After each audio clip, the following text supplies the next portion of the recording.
অনেকদিন পরে মা আমায় একটুখানি ঘুরতে নিয়ে যাবে, কারণ আমার তো পরীক্ষা শেষ।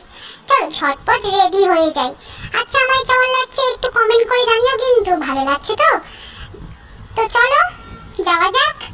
আর আজকে না আমি ভিডিও বানাবো, মাকে ভিডিও বানাতেই দেবো না, আর মা করবে ক্যামেরা।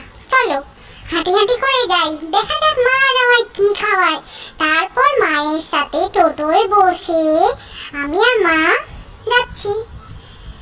অনেক কিছু দেখলাম, রাস্তা, জঙ্গল, রাস্তার ধারে জঙ্গল, না না জঙ্গল না, মানুষের ঘর, তারপরে মেঘ করেছে।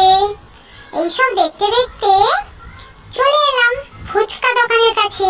সেই যে আমরা খেতে যাই মায়ের সঙ্গে, আমি, মা আর মিমি, তিনজনে ফুচকা খেতে যাচ্ছি। আজকে পরীক্ষা শেষ হয়েছে না আমার, তাই তাই মা আমাকে ফুচকা খাওয়াতে নিয়ে যাচ্ছে।